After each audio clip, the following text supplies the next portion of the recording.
Hi, welcome. Welcome everybody to the Society's members and guests alike to our November uh, Zoom presentation.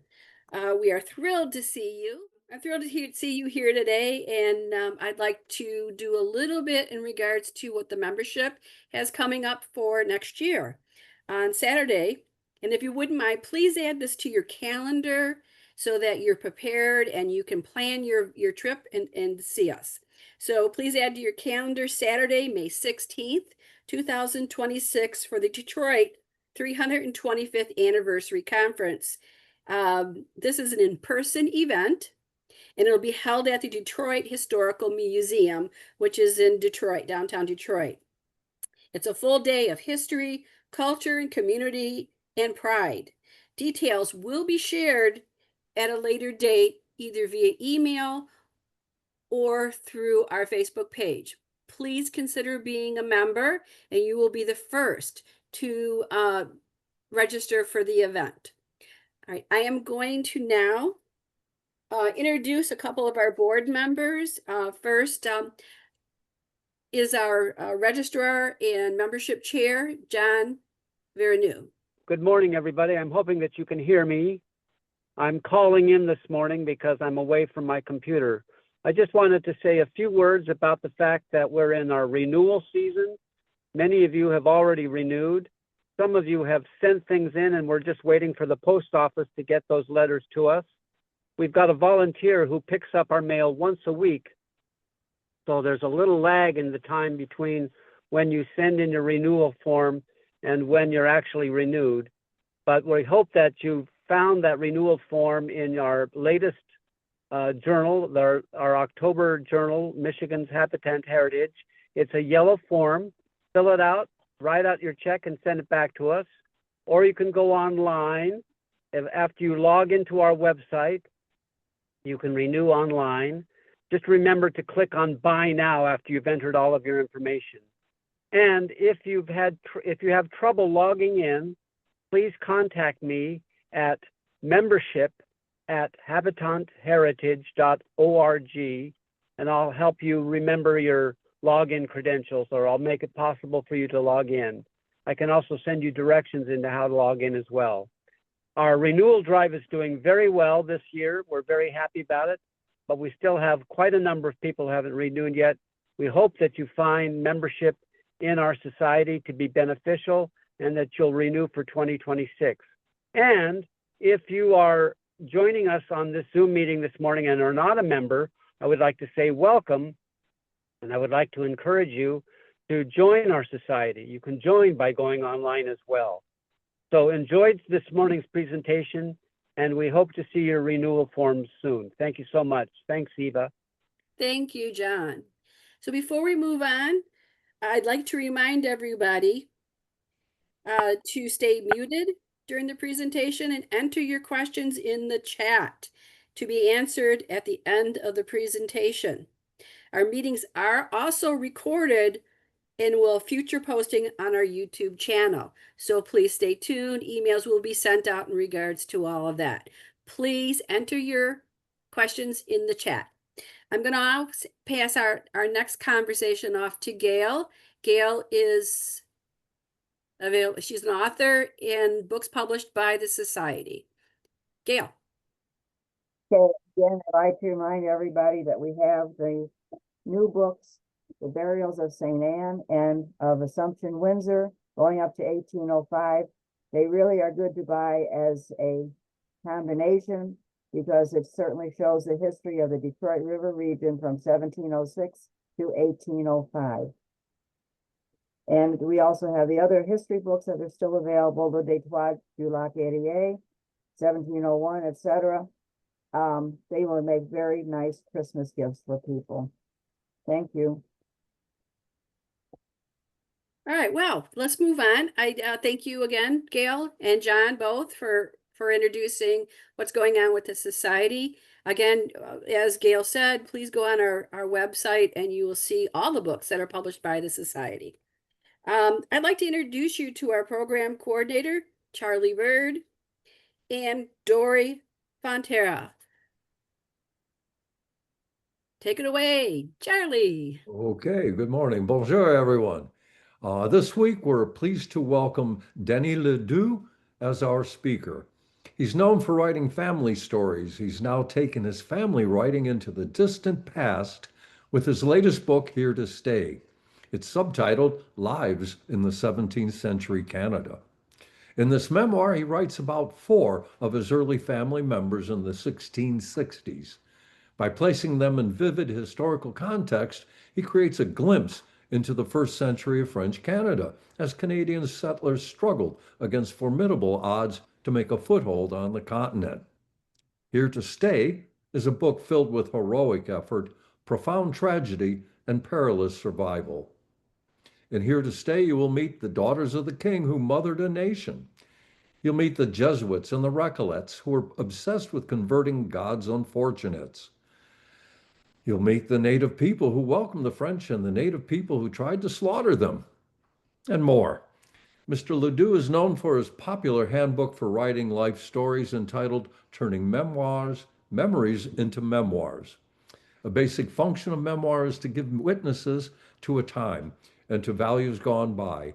Here to Stay is a story bigger than a few people. It's an every man and every woman's story. Mr. Ledoux has received two main writing fellowships and won a main fiction chapbook award. Without further ado, let me introduce to you Denis Ledoux. Well, thank you. Thank you very much. I'm glad to be here. Here to Stay was a real work of love for me. It began in 1996 when I decided that I wanted to follow my family genealogy. So I went to the main Franco-American Genealogy Society and I looked up the Ledouxs and I got to Louis Ledoux the first evening. It was so easy. And then I thought, okay, I'm going to look my mother's family. Anyway, eventually I had spent 3 years. I would go every Wednesday almost, and I ended up filling 6,000 of about 8,000 slots, which I'm sure is a story that many of you share. But I had a lot of just dates, births, and marriages, and contracts, and like I presume most of you, once you have that, you want to know more. And so I started reading around the topic. So in the bibliography of my book, I list about 50 books that I read over a period of several decades, well, actually 3 decades. And as I would read, things would fill out. I would get more details, little details sometimes. And my big question was, who were these people? Who were these people who came? And so I focused on 4 people whose names I recognized, whose last names I recognized as being part of my family names. And eventually, over time, I began to piece things together. It doesn't happen very frequently that you derive some real insight into a relationship that people had beyond they got married or they died. In 1668, Louis Ledoux is in Chambly, which is Fort Saint Louis, which is Chambly, Quebec, which is along the little north of the St. Lawrence River. I don't know, some 60, 70 miles from Montreal. So he's there in 1668. Then as I followed his line, his information, I got that he was a godchild to a man called Adrien Sénécal in 1672. So that was interesting enough. Then in 1679, Louis Ledoux gets married, but who does he have as one of his witnesses but Adrien Sénécal? And then I find out that Louis Ledoux is witness to the marriage of Adrien Sénécal, son. So I thought, wow, there are points of contact here. So then I thought, who is this Adrien Sénécal? And I'm probably preaching to the converted here or to the choir, but I thought, okay, well, I just can't take a name and just say, oh, that's it, you know. So I went to Adrien Sénécal's genealogy, tried to find out information about him, and it turned out that Adrien Sénécal was in Fort Saint Louis in 1668. Wow, Louis and Adrien were together in 1668. 1672, when Adrien Sénécal's son, the fils, is born, Louis Ledoux is his godfather. Then in 1679, Adrien Sénécal is a witness at Louis's marriage. Then, as I followed Adrien Sénécal, I find out that not only did Louis Ledoux establish a farm in Varennes, and Varennes is about 10 miles northeast of Montreal. Not only did he establish a farm, but Adrien Sénécal went there and he farmed.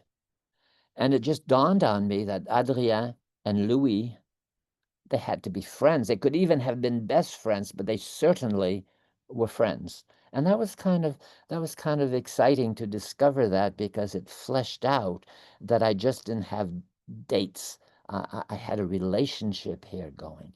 Then at another point, as I looked up Louis Ledoux, I was just reading, and I read a book of settlements around Quebec City. And there's a settlement, and it just listed some of the people who were there.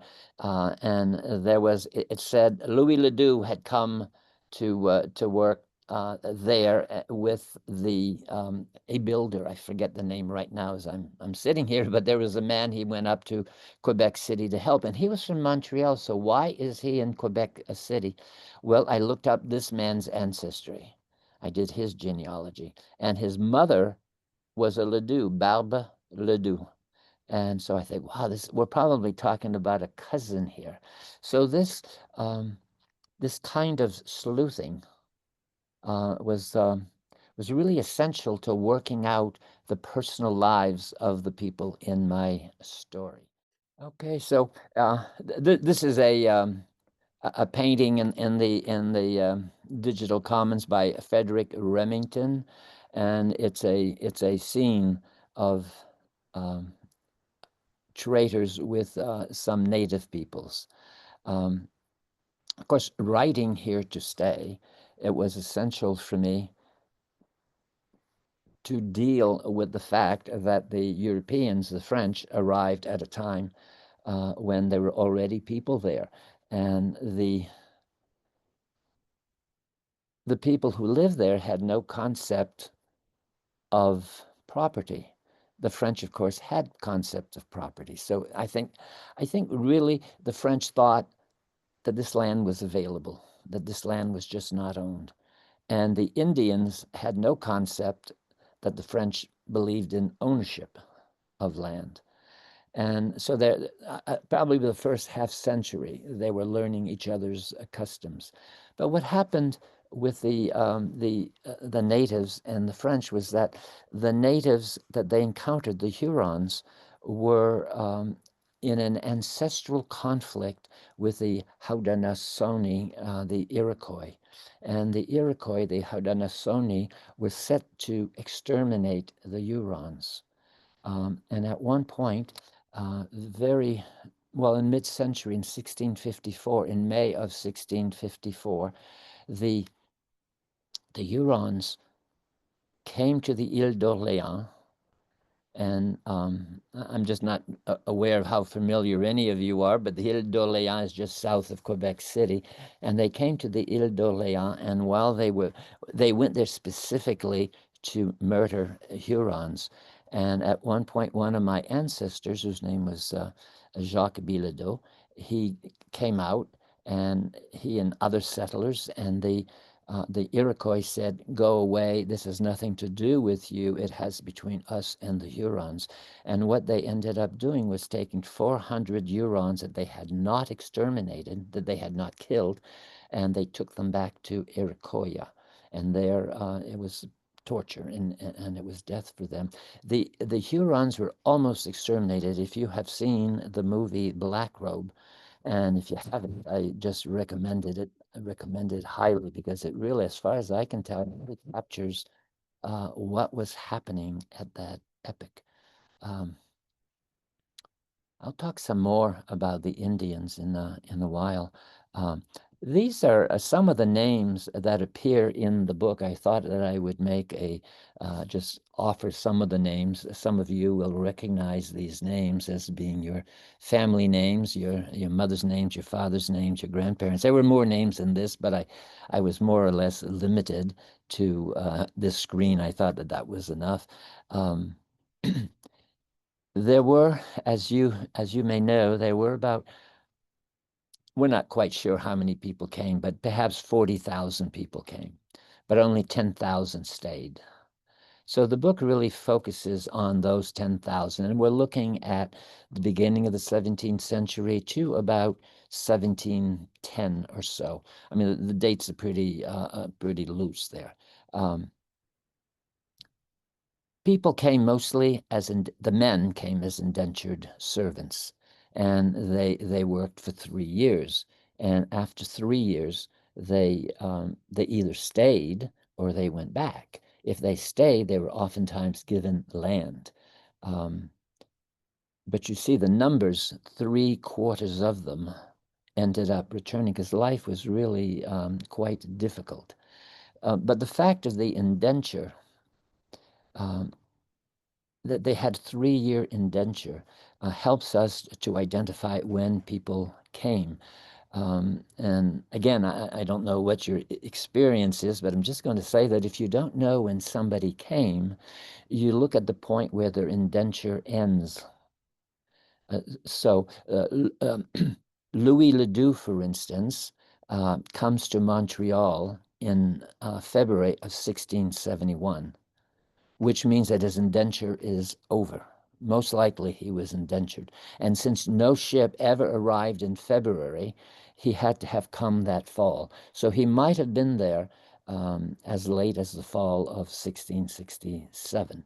But that helps us to identify, because the only record we have of him is in May of 1668. He is confirmed by Bishop Laval. So we know he is there. Most men came through an indenture. So if you want to find out when they came, look at the end of their indenture, then go back 3 years, and then at that point you can make a note of it, and you can find ships that left France at that time.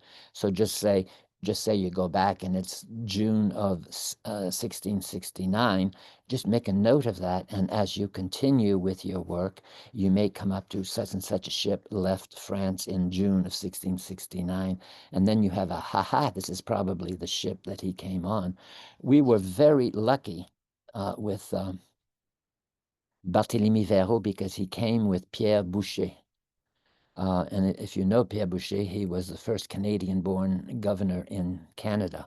He was sub-governor of Trois-Rivières. He went to France to plead for the colony, and one of the results of his voyage was that Canada, rather, was made into a royal colony.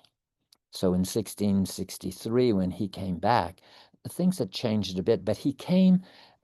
Barthélemy Verreau was on the ship with Pierre Boucher, so this is so lucky for us, because we have a lot of information. Pierre Boucher wrote a book on his experience. By the way, I don't know if you know the Grey Nuns of Saint Hyacinthe. The Grey Nuns were here in Maine. We had a lot of Grey Nuns, and they were founded by Mère Duville, and she was the great-granddaughter of Pierre Boucher. I've opened a slide here to a native village. The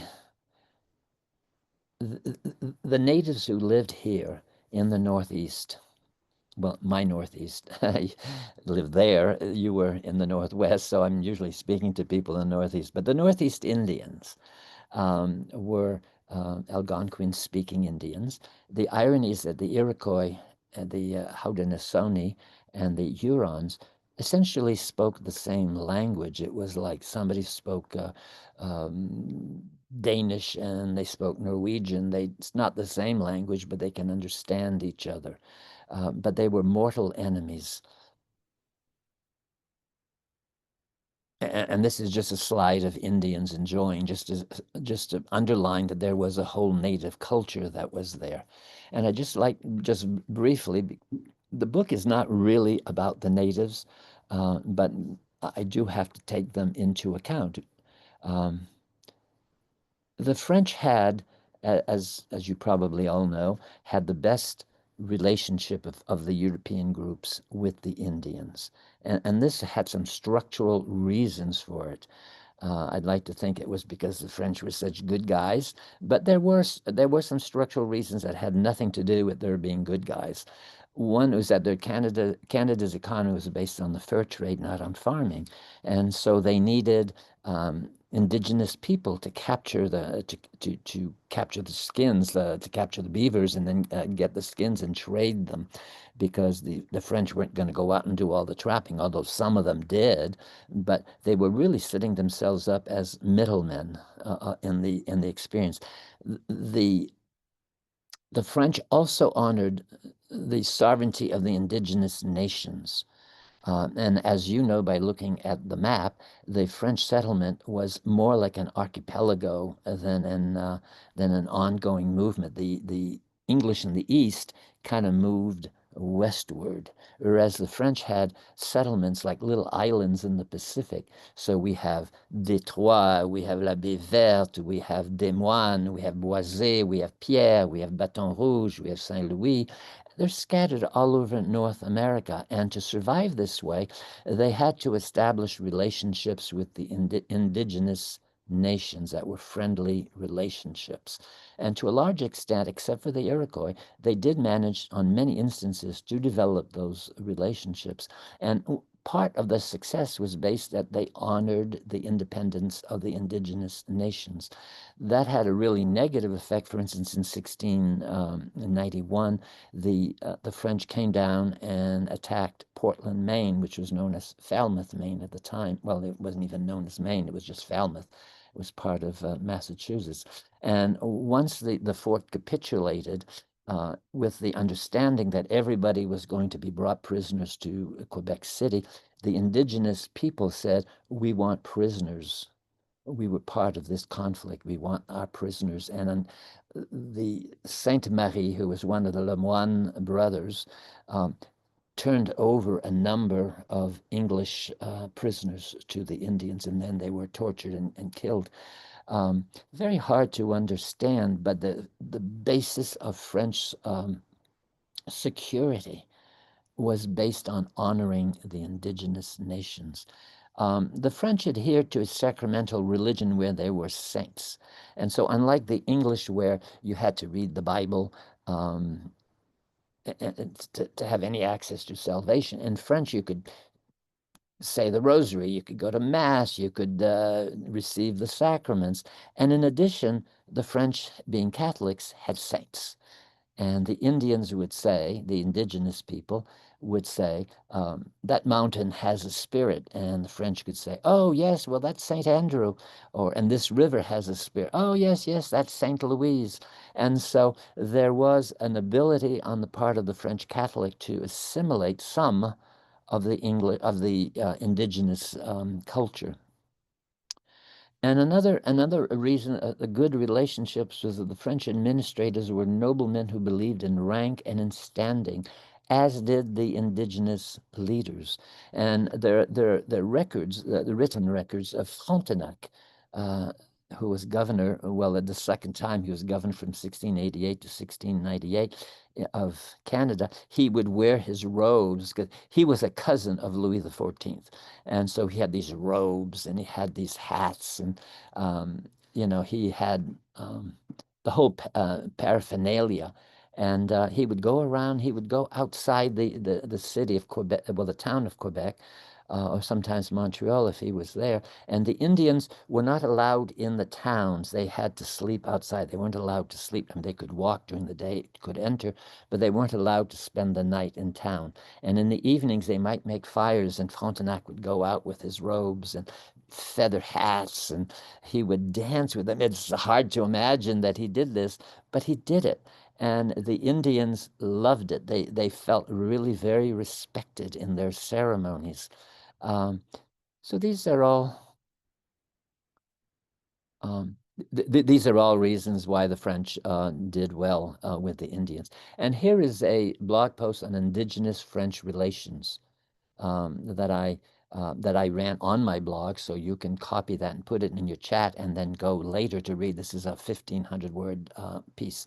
But I think it's an important concept to understand the relationship, because many times people, Americans, quote unquote, will just say white people and the Indians, but our ancestors had a different contact, which is not to say that they were pure, they were good guys, they were blameless, but by and large, they had a very different relationship.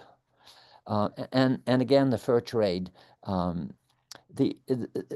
this was the basis of the colony. The Iroquois wanted to be the middlemen and trade with the English and the Dutch. The French did not want this.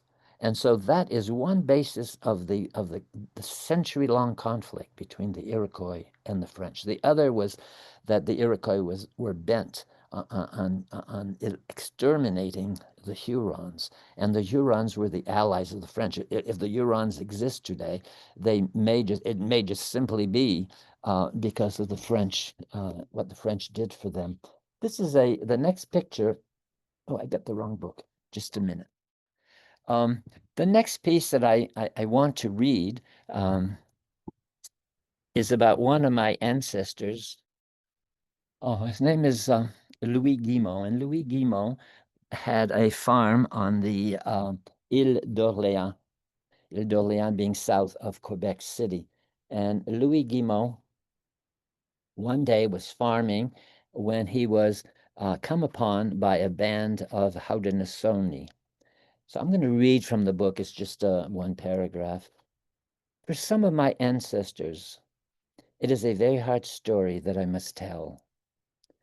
Consider the unfortunate Louis Guimont. In June of 1661, he was abducted by the Iroquois as he labored in his fields, plowing to sow the grain that would feed his family through another Canadian winter. It would have been his 14th. The unfortunate captive was forced marched to Iroquois in what is now northern New York, and there the wretch was stripped naked and made to run the interminable gauntlet. And I've read this to groups, and sometimes people don't know. This is a special group. You might know what a gauntlet is, but I'll just explain that it was two lines of indigenous people, and the captive had to run between them, and they had stones, and they would hit the captive. It may be a man or a woman, and then sometimes they had pieces of wood with like little branches sticking out of a branch, a little branch off a bigger branch, and they would use that as a club. And if you fell down, they would just continue. They didn't say, "Okay, let's stop and let him get up." No, they just continued. And if you made it through, as Louis Guimont did, um, here's the rest of it. Having survived, Louis Guimont was tied to a post in the center of a circle of small firewood. The ring was lit, and Louis began to die, but not quickly. At night he was taken away to eat, to sleep, to begin again the next day. He may have lasted 2 weeks this way, maybe 3. This is a terrible, terrible story. And how do we know this? Um, we know this largely because of the Jesuit relations. As you know, the Jesuits kept records for 150 years until they were disbanded temporarily. They would send reports to Quebec, and then in Quebec, these reports were redacted and sent to Paris. And the Jesuits were like anthropologists. They wrote about what Indians ate, what kind of medicines they used, their burial rites, their kinship patterns. They wrote about all kinds of things. Well, the Haudenosaunee would torture people like this, and then they would take 1 or 2 or 3 and say, you go back to Montreal, you go back to Quebec, and tell them that this is what's going to happen to everybody. Tell them what we did to your compatriots. And that's how we know these stories. They're pretty grim. Here is Montreal Island, and I'm going to read you something from the book again. It's Barthélemy Verreau arriving in Canada. And then I'd like to speak to you a little bit about just this piece of writing, because I know as genealogists, probably many of you are looking to write either snippets or even books about your findings. So I'm going to read to you from the Barthélemy Verreaux's trip to Canada. The trip from La Rochelle ought to have taken only 2 months, but after 3 on the open sea, months when food and water had run short, l'Aigle d'Or and the Saint Jean-Baptiste were still far from New France. In July, the small craft had set sail, going between the 2 stone towers that guarded the La Rochelle harbor and into the channel that led to the Atlantic. Now it was early October, and at last the anxious passengers had begun to spot land birds and then the shore of Newfoundland, rock-bound with huge cliffs and alternately thick with firs or barren vegetation. And I'd like to kind of deconstruct this a bit for all of you as a piece of writing. It's a piece of genealogy, but it's also a piece of writing.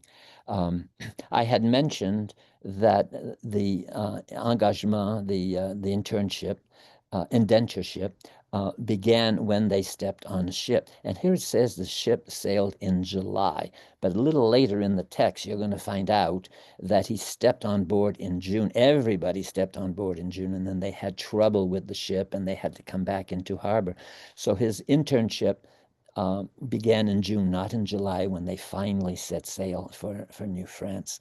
And here we know that it's La Rochelle Harbor because Pierre Boucher was on board and he wrote about it. So you can say, okay, he left La Rochelle Harbor, but don't do that if you're writing about it. What is it about La Rochelle that you might write? And here I write, for instance, small craft had set sail, going between the 2 stone towers that guarded the La Rochelle harbor. It took just a little bit of research to go into the history of La Rochelle and to find out that they had built in the 1660s, they had a breakwater with towers, and the ships would have to sail through that. So that adds a little bit of you are there quality. And as I was writing, I really wanted the reader to have a sense that they were with Barthélemy.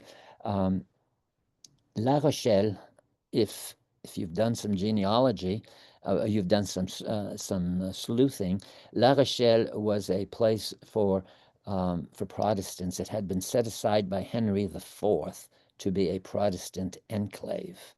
And it had had a very conflictual history, which comes back a little later. I do mention that. When I mention Newfoundland, I've never been to Newfoundland, but I did go to the Newfoundland tourist site, and I found pictures of Newfoundland today. I can presume that 400 years ago, it was pretty much the same thing. So I was able to say the thick with firs and barren of vegetation. So the pictures they showed us had both of these. Later on, as we look at this, talk about whales in the St. Lawrence. And if you go to a Quebec tourist bureau, they will talk about that. You can go on sightseeing ships and there will be whales. So most likely, when you write such a book, don't say Barthélemy Verreaux saw some whales. You simply don't know whether he saw whales or not. But you can say it is probable that in these waters where whales were known to frolic, that one day Barthélemy Verreaux would see whales breaking the water. And so you're creating a composite picture and what it could have been like. I'm going to give you, I'm going to go through the Fille du Roi. Marthe Kittel, my ancestor who married Barthélemy Verreaux, was a daughter of the king, Fille du Roi. and she landed in July of 1665. She was somewhat different from most of the filles du roi in that she was 27 years old, so she was an older woman for filles du roi. Most of them were in their teens or very early 20s, and she was also a Protestant. And so before she landed on the ship, the priest came in and he converted her. She abjured Calvinism and adopted the one true faith. So it's what it says in her record. The filles du roi were given roughly a year to marry. And usually it wasn't a problem because there was nothing for them in France. They were poor girls. There was just poverty in France for them. And so they came over. They came over with a dowry from the king. They had a wedding dress. They had several dresses, I believe, to common dresses, everyday dresses.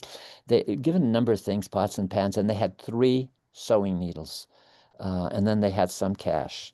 And so they became our mothers. None of us are without a fille du roi as an ancestor.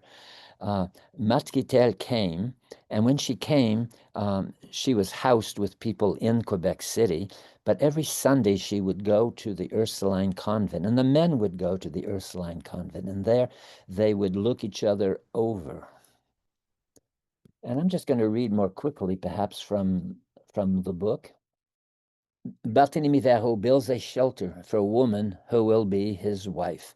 He doesn't have one yet. A woman he does not yet know, but who is probably at that very moment sailing across the Atlantic, winds blowing her ship where they will.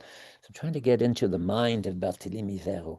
This woman, whose name is Marthe Guitel, but he does not know that yet, is indeed in mid-Atlantic, praying to her Protestant bon Dieu to save her for the children, and the children she does not yet have. And save Marthe for Barthélemy, le bon Dieu will. He will marry her one day soon, after a ship bearing young women sails by his land, sails between the rough little farmhouse he will have mostly completed at Château Richer and the Ile d'Orléans. Perhaps he will look up and see the sails billowing in the breeze, and he will think, I will go to Quebec, to the Ursuline. So you see how I wrote this, and I said, perhaps he will look up. I didn't say he looked up. I always feel that there is a dishonesty when you put a certain experience in somebody's repertoire, somebody's actions, when you really have no idea. But perhaps he looked up, and that makes sense. Perhaps he will think, I will go to Quebec to the Ursulines. I will wear my best homespun clothes and be admitted into the salon and meet the king's daughters. They will look me up and down, and I will do the same to them. Then when I am sure, I will choose a wife. And it was the same thing with the woman she chose. And Marie de l'Incarnation, who was superior of the Ursulines, said to the girls, do not marry until you go see their land, their house. They will tell you they have a nice house for you, but beware, go see it. And apparently, Marthe went to see Barthélemy's land, and it met her expectations. I also imagined that she asked other people, do you know who this Barthélemy Verreau is? Is he a kind man? Is he a thoughtful man? But anyway, they did marry on September 22nd, 2 months after she arrived in 1665. Louis, I've already talked a little bit about Louis Ledoux. He was from Le Mans in the province of Maine, actually. And here I am living in Maine 350 years later. I want to talk about the births in New France. 1 in 80 births led to a maternal death. This is incredible. Imagine if a hospital in Detroit had 1 in 80 births led to a death. They would close that hospital down. There was a Gascon saying that says, she who is pregnant has 1 foot in the grave. And unfortunately, it was due to unsanitary conditions. Nobody knew about sanitation. I mean, it was just 200 years in the future before we really knew about germs. And what they would do was so much work to do cloth. You can imagine some woman in the corner of her cabin doing cloth and taking her, taking 3 months to do a sheet, So they would go into the barn and find an old blanket that was on a horse or on a cow, and they would put it on the floor in front of the fire. They always berthed it in front of a fireplace, summer or winter, a lit fire, and they thought it helped with dilation. Perhaps it did, but the midwife oftentimes told the woman to push too early on, and so the woman tore. And once the blood began to flow, it was like a highway for the germs to enter the woman. It was just terrible. I mean, there's nobody to blame, but it was terrible. In fact, 1 in 3 children, it is estimated, grew up with two step parents. So Pierre marries Marie. They have 2 children. Marie dies. Pierre marries, what's her name? I don't know, Barbe. And then he and Barbe may have some children or may not. But Pierre dies, and Barbe now has the 2 stepchildren that she has, and she marries Gustave. And then they are now 2 step parents taking care of 2 children that aren't their children. And it estimated that 1 in 3 in New France was in this condition. It was a rough time. This is a grand peace of Montreal. I just want to say that in 1701, the Great Peace of Montreal was signed. It was 38 indigenous nations signed with the French. The only people, the only nation that did not were the Mohawks because they were too close to the English. And this is one reason why the Americans call it the French and Indian War, because all of the Indians, except for the Mohawk, were on the side of the French, which is another thing that says the French really had better relations with the native people. I'd like to just very quickly just give people these, just go through this list for your own writing. One, embed the story in a historical setting. That is, Frontenac may be there, Jean Talon may be there, Marie de l'Incarnation may be there. So find some of these people. So if you find a quote, for instance, in 1859, Marie de l'Incarnation said it was the coldest winter she had ever experienced in her 20 years in Canada. So if you have a character there in 1859, you're safe to say that winter that he experienced was very cold, according to Marie de l'Incarnation. So you've put him or her in the picture, and then you find that the historical setting is Marie de l'Incarnation. For those of you who don't know her, she was a mother, she's superior of the Ursulines, and she wrote 13,000 letters, not emails, letters back to France. So show your character in an action. You are there. So Barthélemy Verreau is on a boat. He's leaving the harbor. There are no birds. He sees birds. He sees Newfoundland. Put him in a situation where the reader has a sense that he is there. And some of the things that I suggested, it is likely that he must have, and I've given you, he's probably, wouldn't he have? Information can be given as a flashback. So start at some dramatic point. So he was captured by the indigenous. He escaped.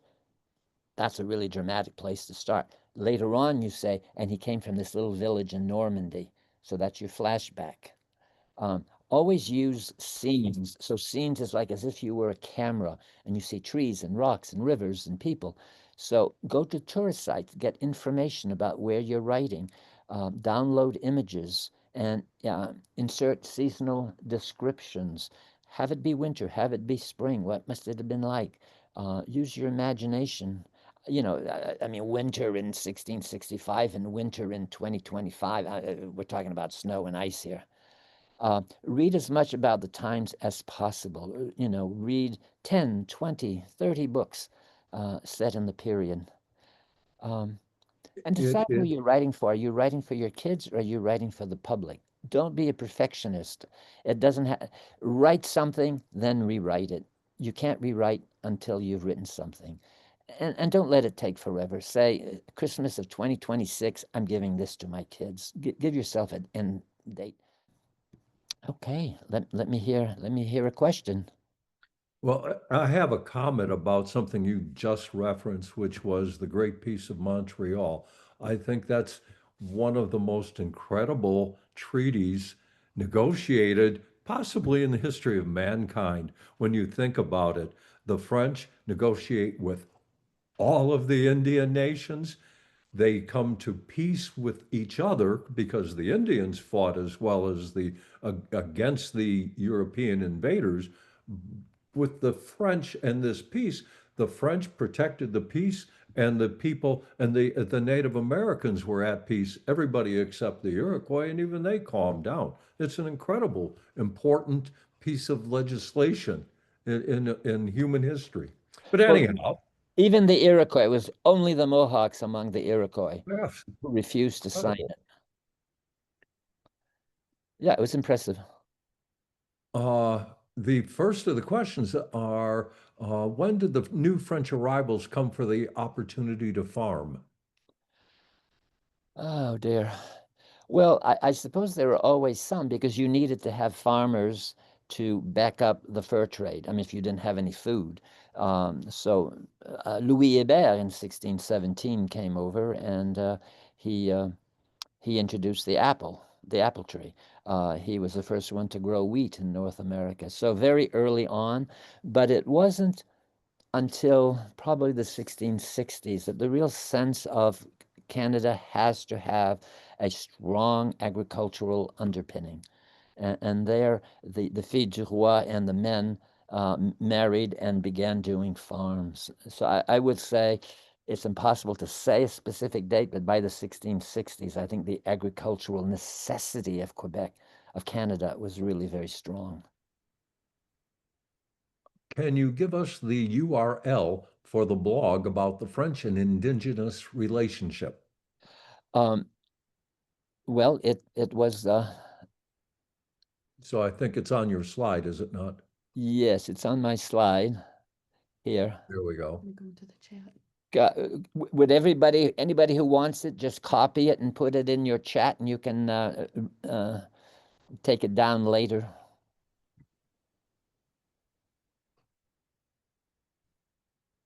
I don't want to overdo how good the French were. I don't want to be innocent here, but they were better than the other Europeans. From my perspective, they had a very different relationship with the Native Americans. They were not so much interested in displacement and taking the land because the king owned it all anyhow.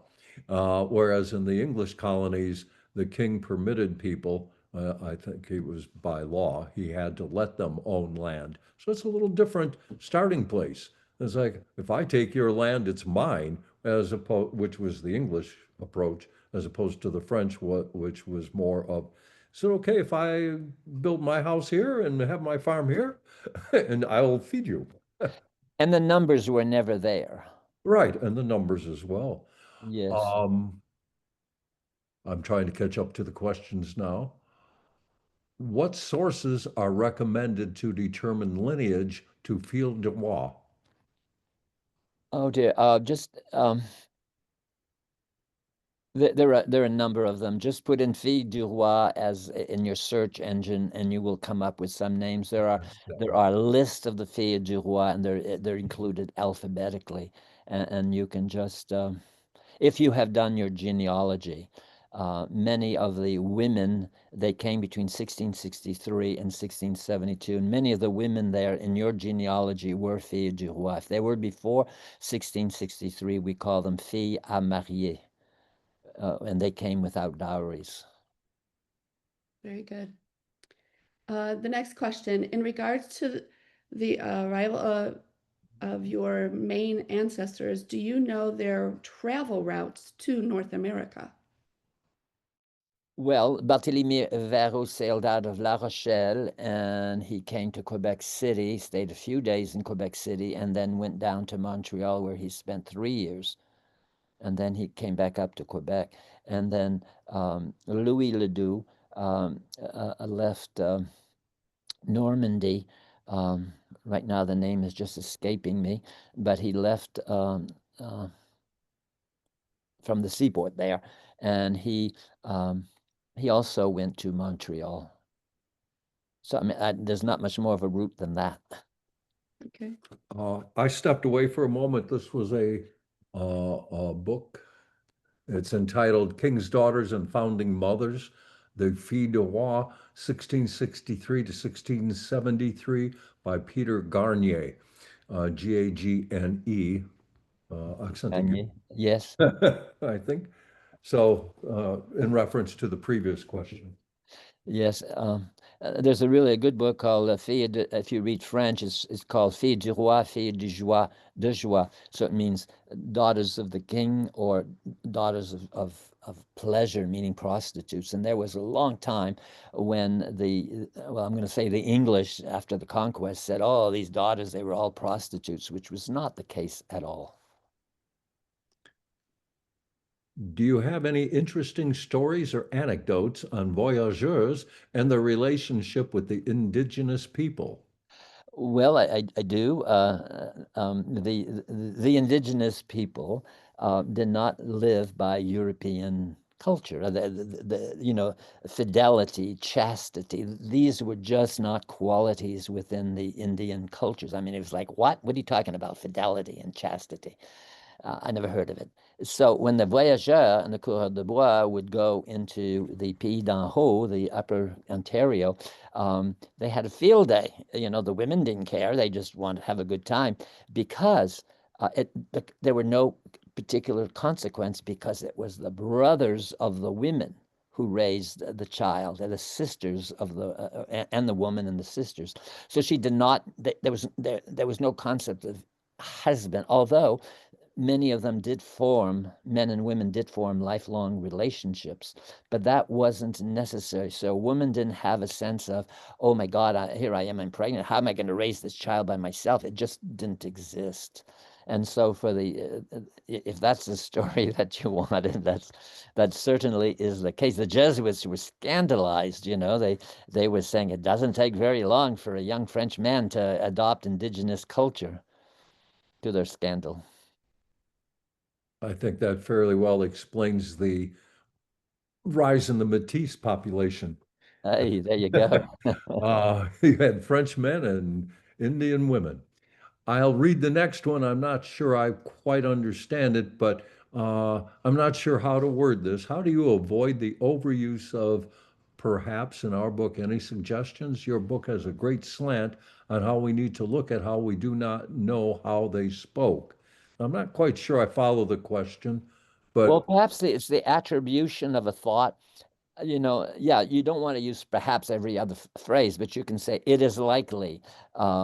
Wouldn't somebody in that situation have wondered? There are these phrases that you can come up with, which really brands what follows as not a certainty, but a likelihood.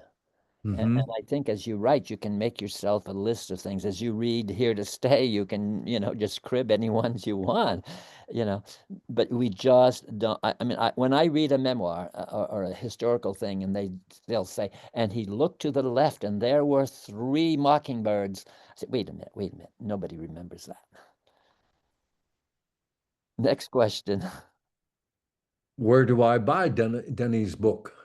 Well, I have it on my website, and um, I just want to say, here are bundles. I have bundles. They're available on my website. If you copy the address, anybody who buys a bundle, just let me know that you have bought a bundle. Here's the address. These are 3 books. You can get a bundle of any 2 that you want. And if you buy a bundle, you can buy the books individually. But if you buy a bundle, let me know that you've bought a bundle. And I will know because you're going to go through our bookstore. I will send you a free PDF copy of Turning Memories into Memoirs, which is a memoir writing book. It's more contemporary writing, but it's full of ideas. Would there be any final thought you'd like to share before I rush us through the ending? Okay, well, I don't want to, burden anybody with a big task, but if your bent is to tell a story, if your bent is to round out a story, I just really encourage you to do it and to support it by ample reading. So you need the facts, but you also need the culture of the times. You got to embed yourself in the history.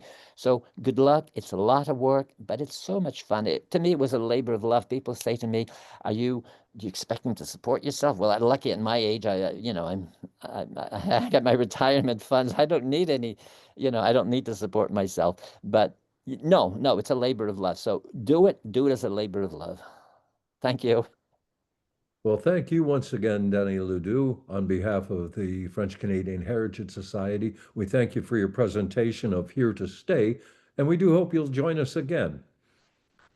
Our next meeting is scheduled for Saturday, January 17th, 2026, at the usual time of 11 o'clock, when Cheney Choprai, curator of manuscripts at the William Clements Library at the University of Michigan, will join us to talk about French era materials that have been digitized and are available to researchers in the digital collections at the Clements Library.